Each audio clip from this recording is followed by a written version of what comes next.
Okay, I think we can finish this. Hopefully, maybe. Let's see. Okay, chapter 28. Only Charlie left. Which room shall it be next? Said Mr. Wonka as he hurried away and darted off to the lift. Come on, hurry up. We must get going. And how many children are there left now? How many are there? Little Charlie looked at Grandpa Joe, and Grandpa Joe looked back at little Charlie. But Mr. Wonka, Grandpa Joe called after him, there's only Charlie left now. Mr. Wonka swung round and stared at Charlie. There was silence. Charlie stood there, holding tightly on to Grandpa Joe's hand. You mean you're the only one left? Mr. Wonka said, pretending to be surprised. Why, yes, whispered Charlie, yes. Mr. Wonka suddenly exploded with excitement. But my dear boy, he cried out, that means you've won! He rushed out of the lift and started shaking Charlie's hand so furiously it nearly came off. Oh, I do congratulate you, he cried. I really do. I'm absolutely delighted. It couldn't be better. How wonderful it is. I had a hunch, right from the beginning that it was going to be you. Well done, Charlie. Well done. This is terrific. Now, the fun is really going to start, but we mustn't dilly, we mustn't dally. There's even less time to lose now than there was before. We have an enormous number of things to do before the day is out. Just think of the arrangements that have to be made and the people we have to fetch. But luckily for us, we have the great glass lift to speed things up. Jump in, my dear Charlie, jump in, you too, Grandpa Joe, sir. No, after you, that's the way. Now then, this time I shall choose the button we're going to press. Mr. Wonka's bright twinkling blue eyes rested for a moment on Charlie's face. Is that what you expected? Oops, sorry.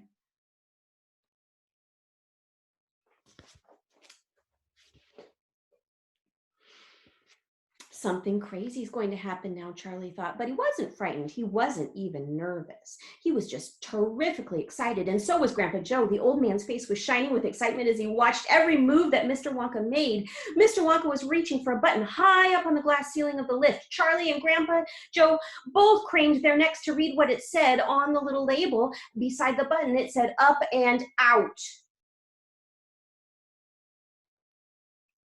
Up and out, thought Charlie. What sort of a room is that? Mr. Wonka pressed the button. The glass doors closed. Hold on, cried Mr. Wonka, and then wham! The lift shot straight up like a rocket. Yippee! Shouted Grandpa Joe. Charlie was clinging to Grandpa Joe's legs, and Mr. Wonka was holding up onto a strap from the ceiling, and up they went, up, straight up this time with no twistings or turnings, and Charlie could hear the whistling of the air outside as the lift went faster and faster. Remember, lift is an elevator, right? Yippee! Shouted Grandpa Joe again. Yippee! Here we go! Faster! Cried Mr. Wonka, banging the wall of the lift with his hand. Faster, faster! If we don't go any faster than this, we shall never get through! Through what? Shouted Grandpa Joe. What have we got to get through? Aha! Cried Mr. Wonka. You wait and see. I've been longing to press this button for years, but I've never done it until now. I was tempted many times. Oh, yes, I was tempted, but I couldn't bear the thought of making a great big hole in the roof of the factory. Here we go, boys! Up and out!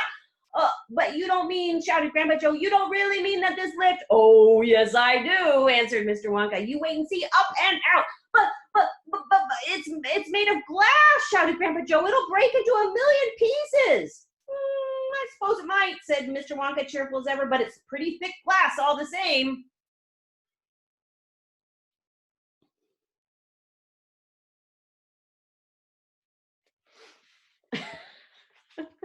The lift rushed on, going up and up and up and faster and faster and faster, then suddenly crash! And the most tremendous noise of splintering wood and broken tiles came from directly above their heads, and Grandpa Joe shouted, help, it's the end, we're done for! And Mr. Wonka said, no, we're not, we're through, we're out!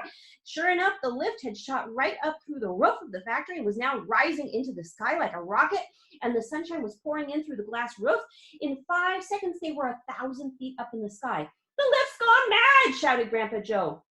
Have no fear, my dear sir, said Mr. Wonka calmly, and he pressed another button and the lift stopped. It stopped and hung in midair, hovering like a helicopter, hovering over the factory and over the very town itself, which lay spread out below them like a picture postcard. Looking down through the glass floor on which he was standing, Charlie could see the small faraway houses and the streets and the snow that lay thickly over everything. It was an eerie and frightening feeling to be standing on clear glass high up in the sky. It made you feel that you weren't standing on anything at all. Are we all right? Cried Grandpa Joe. How does this thing stay up? Sugar power, said Mr. Wonka. 1 million sugar power. Oh, look, he cried, pointing down. There go the other children. They're returning home. Chapter 29, the other children go home. We must go down and take a look at our little friends before we do anything else, said Mr. Wonka, and he pressed a different button and the lift dropped lower, and soon it was hovering just above the entrance gates to the factory. And looking down now, Charlie could see the children and their parents standing in a little group just inside the gates. I can only see 3, he said. Who's missing? I expect it's Mike TV, Mr. Wonka said, but he'll be coming along soon enough. Do you see the trucks? Mr. Wonka pointed to a line of gigantic covered vans parked in a line nearby. Yes, Charlie said. What are they for? Don't you remember what it said on the golden tickets? Every child goes home with a lifetime supply of sweets. That's 1 truckload for each of them, loaded to the brim. Aha! Mr. Wonka went on. There goes our friend Augustus Gloop. Do you see him? He's getting into the first truck with his mother and father. You mean he's really all right? Said Charlie, astonished, even after going up that awful pipe? He's very much all right, said Mr. Wonka. He's changed, said Grandpa Joe, peering down through the glass wall of the elevator. He used to be fat. Now he's thin as a straw. Of course he's changed, said Mr. Wonka, laughing. He got squeezed in the pipe, don't you remember? Oh, and look, there goes Miss Violet Beauregard, the great gum chewer. It seems as though they managed to de-juice her after all. I'm so glad, and how healthy she looks, much better than before. But she's purple in the face, cried Grandpa Joe. So she is, said Mr. Wonka. Oh, well, nothing we can do about that. Oh, good gracious, cried Charlie. Look at poor Veruca Salt and Mr. and Mrs. Salt. They are simply covered with rubbish. And here comes Mike TV, said Grandpa Joe. Good heavens, what have they done to him? He's about 10 feet tall and thin as a wire. They've overstretched him on the gum stretching machine, said Mr. Wonka. How very careless. But how dreadful for him, cried Charlie. Nonsense, said Mr. Wonka. He's very lucky. Every basketball team in the country will be trying to get him. But now, he added, it's time we left these 4 silly children. I have something very important to talk to you about, my dear Charlie. Mr. Wonka pressed another button and the lift swung upwards into the sky. Here are the children. Oops.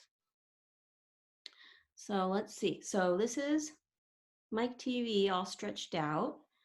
And there are the salts covered in rubbish. And there, oh, purple girl. And there is, what's his name who went through the pipe? Sad, sad. They look a little stunned. Chapter 30 is called Charlie's Chocolate Factory. The great glass lift was now hovering high over the town. Inside the lift stood Mr. Wonka, Grandpa Joe, and little Charlie. How I love my chocolate factory, said Mr. Wonka, gazing down. And then he paused, and then he turned around and looked at Charlie with the most serious expression on his face. Do you love it too, Charlie? He asked. Oh, yes, cried Charlie. I think it's the most wonderful place in the whole world. I'm very pleased to hear you say that, said Mr. Wonka, looking more serious now than ever. He went on staring at Charlie. Yes, he said, I'm very pleased indeed to hear you say that, and now I shall tell you why. Mr. Wonka cocked his head to one side, and all at once the tiny twinkling wrinkles of a smile appeared around the corners of his eyes, and he said, you see, my dear boy, I have decided to make you a present of the whole place. As soon as you are old enough to run it, the entire factory will become yours. Charlie stared at Mr. Wonka. Grandpa Joe opened his mouth to speak, but no words came out. It's quite true, Mr. Wonka said, smiling broadly now. I really am giving it to you. That's all right, isn't it? Giving it to him? Gasped Grandpa Joe. You must be joking. I'm not joking, sir. I'm deadly serious. But why should you want to give your factory to little Charlie? Listen, Mr. Wonka said, I'm an old man. I'm much older than you think. I can't go on forever. I've got no children of my own, no family at all. So who's going to run my factory when I get too old to do it myself? Someone's got to keep it going, if only for the sake of the Oompa Loompas, mind you. There are thousands of clever men who would give anything for the chance, probably women too, for that chance to come in and take over from me. But I don't want that sort of person. I don't want a grown-up person at all. A grown-up won't listen to me. He won't learn. He will try to do things his own way and not mine. So I have to have a child. I want a good, sensible, loving child, one to whom I can tell all my most precious sweet-making secrets while I'm still alive.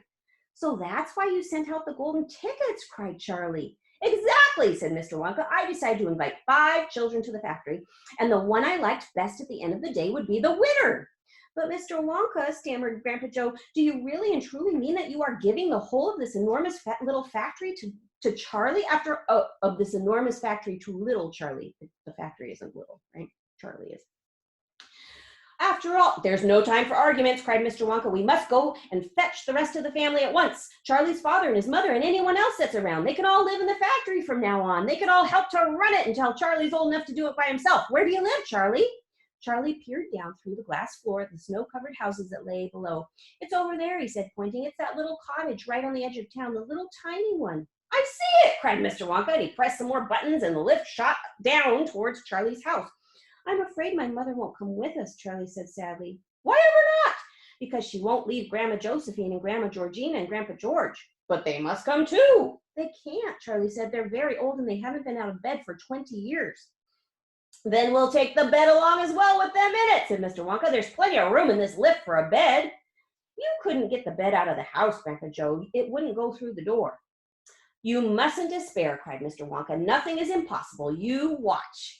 The lift was now hovering over the roof of the Bucket's little house. What are you going to do? Cried Charlie. I'm going in to fetch them, said Mr. Wonka. How? Said Grandpa Joe. Through the roof, said Mr. Wonka, pressing another button. No, shouted Charlie. Stop, shouted Grandpa Joe. Crash went the lift right down through the roof of the house into the old people's bedroom. Showers of dust and broken tiles and bits of wood and cockroaches and spiders and bricks and cement went raining down on the three old ones who were lying in bed, and each one of them thought that the end of the world was come. Grandma Georgina fainted, Grandma Josephine dropped her false teeth, Grandpa Joe put his head under a blanket, and Mr. and Mrs. Bucket came rushing in from the next room. Save us, cried Grandma Josephine. Calm yourself, my darling wife, said Grandpa Joe, stepping out of the lift. It's only us. Mother, cried Charlie, rushing to Mrs. Bucket's arms. Mother, listen to what's happened. We're all going back to live in Mr. Wonka's factory, and we're going to help him run it, and he's given it all to me, and what are you talking about, said Mrs. Bucket. Just look at our house, cried poor Mr. Bucket. It's in ruins. My dear sir, said Mr. Wonka, stepping forward and shaking Mr. Bucket warmly by the hand, I'm so very glad to meet you. You mustn't worry about your house. From now on, you're never going to need it again anyway. Who is this crazy man? Screamed Grandma Josephine. He could have killed us all. This, said Grandpa Joe, is Mr. Willy Wonka himself.